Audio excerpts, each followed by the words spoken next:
Summer in a Day by Ray Bradbury. Ready?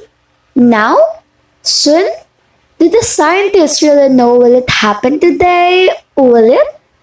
Look, see for yourself.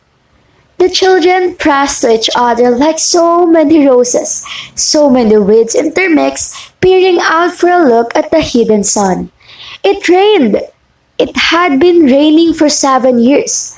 Thousand upon thousand of days compounded and filled from one end to the other with rain. With the drum and gush of water, with the sweet crystal fall of showers, and the concussion of storms so heavy they were tidal waves come over the islands. 1,000 forests had been crushed under the rain and drawn up 1,000 times to be crushed again.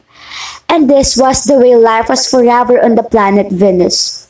And this was the schoolroom of the children of the rocket men and women who had come to a rainy world to set up civilization and live out their lives. It's stopping! It's stopping! Hooray! Great! It's stopping now! Yes! Margaret stood apart from these children who could never remember a time when there wasn't rain and rain and rain. They were all 9 years old, and if there had been a day 7 years ago when the sun came out for an hour and showed its face to the stunned world, they could not recall. Sometimes at night, she heard them stir in remembrance, and she knew they were dreaming and remembering an old or a yellow crayon or a coin large enough to buy the world with. She knew they thought they remembered a warmness like a blushing in the face, in the body, in the arms and legs and trembling hands.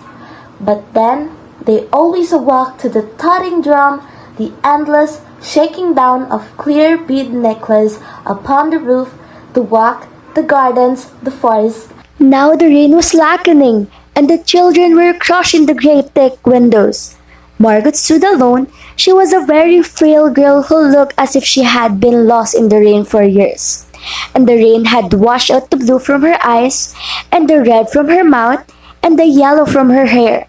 She was an old photograph dusted from an album, whitened away, and if she spoke at all, her voice would be a ghost. Now, she stood separate, staring at the rain and this loud, wet world.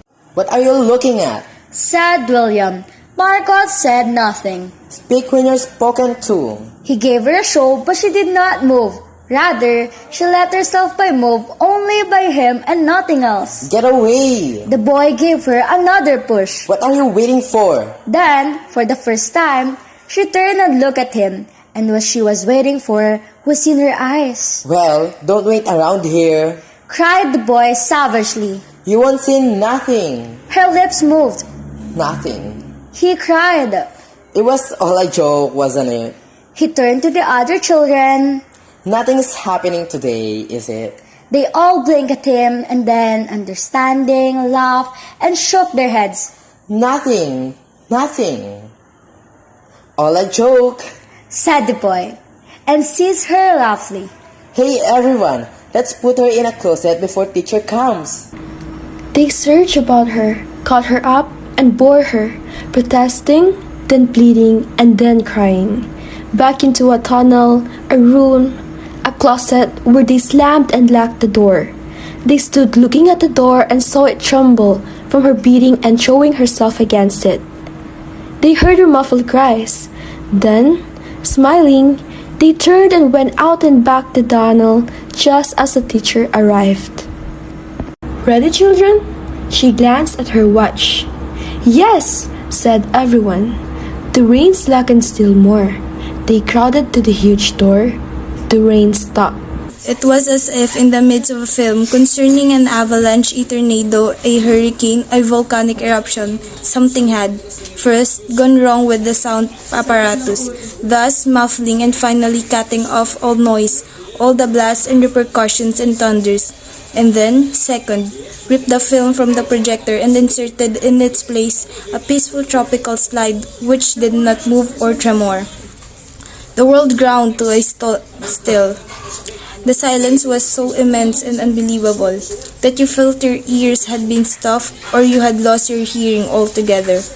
The children put their hands to their ears. They stood apart. The door slid back, the smell of silence, waiting the world to came into them. Then the sun came out.